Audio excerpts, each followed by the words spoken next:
right, we are ready to go. When the wheeling lights go out, we go green. There we go. Oh, Skeen has stalled. He is completely parked. So far, nobody getting into the back of Skeen. And look at that move by Figgy, Cal. What a move. We expected it. That all-wheel drive Volvo got the slingshot, leapt between the front row starters there. Here we see Pat Long looking for a way by up into the keyhole. Not able to get it done. Johnny O'Connell down the inside of Lindsay, who shared that front row. O'Connell taking a run at second. Yeah, what a start by Johnny O. He is a man on a mission. He's got a lot of supporters here. The GM top brass are here this weekend, looking to see what Cadillac can do. Look at Lindsay coming back at him. Oh, Lindsay, they almost may have touched there. It was very close. He's trying down the inside, and O'Connell shuts the door. Long going to try and sweep the outside as well. Does he have him into the S's? Yeah, but I don't know it's done yet. Well, this is the great part of this racetrack where you can literally go side by side. Here's Andy Pilgrim now going around the outside of Lindsay. He jumps up to fourth. Cadillac's big move on opening lap. Absolutely great in front of a lot of brass down from Detroit. You got to like that. But look at Lindsay now fighting back on Pilgrim. Side by side as they go out of madness. But we are full course caution. And here's why.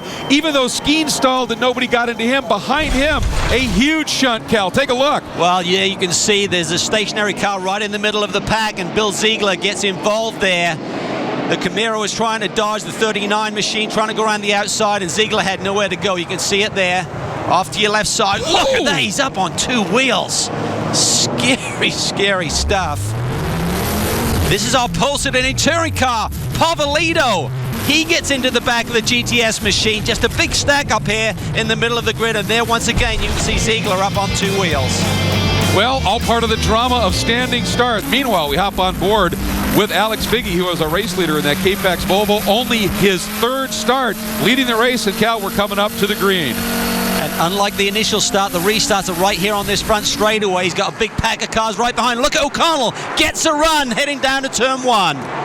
Well, those Volvos are turbos. It takes a little bit to spool up. Those Caddies are big V8s. And look at Lindsay now trying the outside of Long through one. That's a brave move. Long, a true professional, realized if he fought that, both could end up in trouble. And he lets Lindsay through, protects from Sofronis, who's really his major concern in terms of points. Yeah, Lindsay's looking really aggressive here in these opening laps. And one thing for Pat Long, he's carrying an awful amount of rewards weight on that car. And all of the Porsches got added 80 pounds since the last round at Motorsport. He's got 146 pounds of that. They call it success ballast. You add that with the 80, it's like he's got a passenger in there.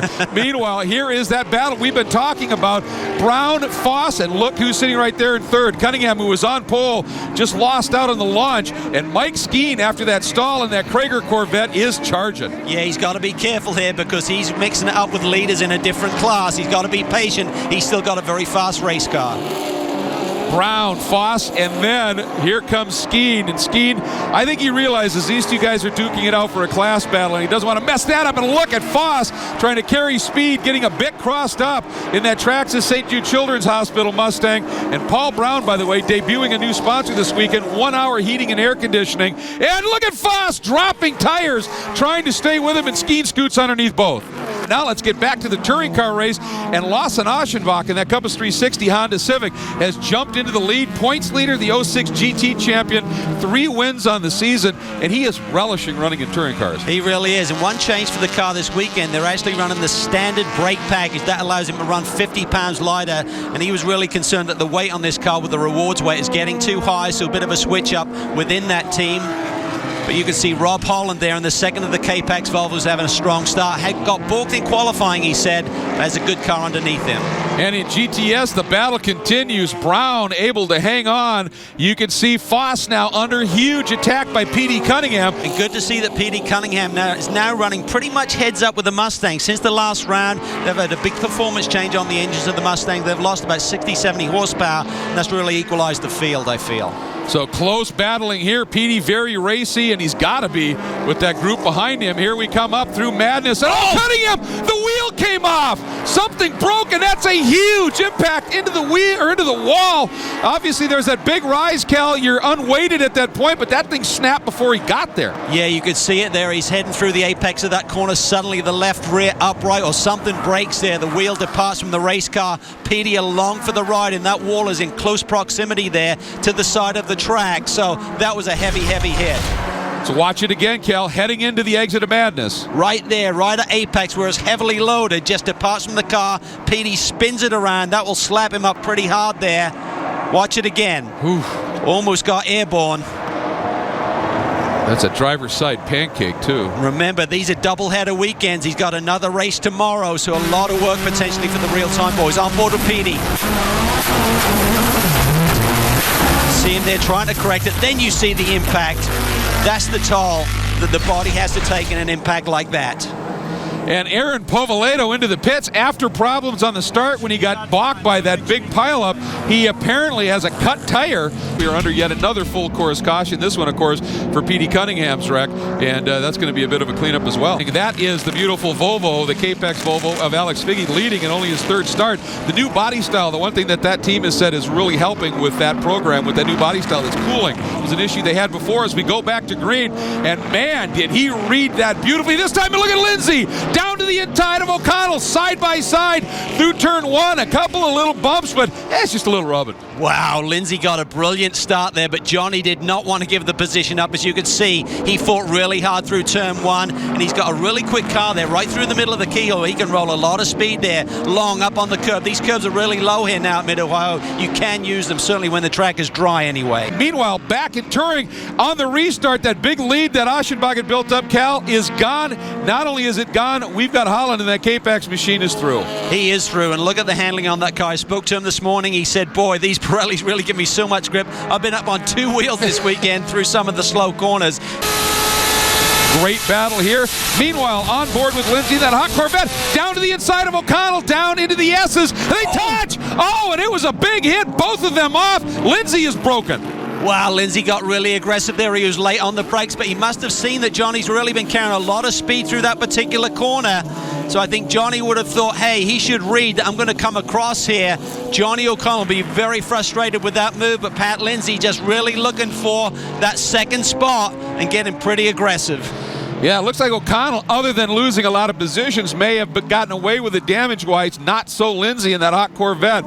That left front's got problems. But look at this in GTS. Things really heating up. Ben Crosland looking for a move on Eric Foss. Yeah, 18-year-old Ben Crosland against Eric Foss, who, of course, so much success in touring cars back in the... he touches him. They get together. Boy, Foss absolutely sideways hangs on to it. Wow, that was wild. 7th round of the Pirelli World Challenge Championships, and we are back to green in what might well become a timed event, by the way. And you can see Pat Lindsay has made a stop, got that car fixed, but he's way, way back in the order. We hop on board with Jason Von Kluge in the Varsity Ford of Ann Arbor Ford Mustang Boss 302S, and he is currently one of the fastest GTS machines on the track. Yeah, and unfortunately for him, Lindsay slotted himself in between.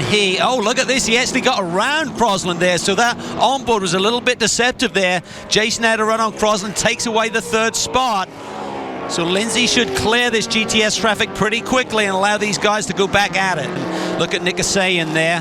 Obviously lost his teammate, Petey Cunningham, in that exact corner as Crosland used all of the track and a little bit more.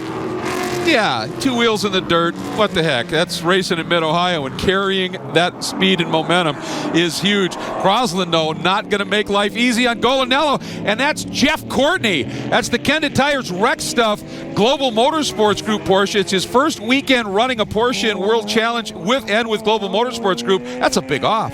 Well, I think that's up in the keyhole, Greg. It's hard to tell from this angle right now, but I believe that's the keyhole turn, the gravel trap there on the outside of the keyhole turn. So let's try and identify which corner it is in this replay. See oh my goodness, his back was right through the apex of the corner. Narrowly missing other cars. That was wild.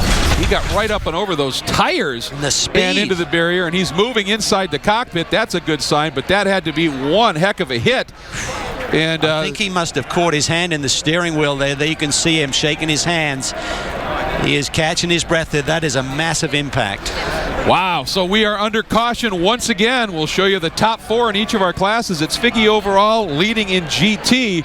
In the GTS class, Paul Brown in front of that immense battle that's going on. And in touring cars, it is Rob Holland. So it is a Capex Volvo 2 for 3 right now. Under our 3rd caution for a huge shunt with Jeff Courtney. There is your GTS class leader, Paul Brown, in the 1-hour heating and air conditioning K&N Lucas Oil Mustang. And boy, I'll tell you what, he has driven a brilliant race race under huge pressure and getting a little bit of a break now with his caution. But let's go back, Cal, and take a look at that huge off by Jeff Courtney. Yeah, there we see him just come flying backwards through the shot there. Heavy impact, like almost goes over the tire barrier, brings down the catch fencing. You'd have to think that something went awfully wrong heading up that long straightaway between turn 1 and 2 to the brake zone for the keyhole. Boy, great news to see him out and doing okay. And by the way, we get word from Track Medical that Petey Cunningham is okay too. They took him there. Anytime you have hard contact with a barrier, they always run you to Track Medical.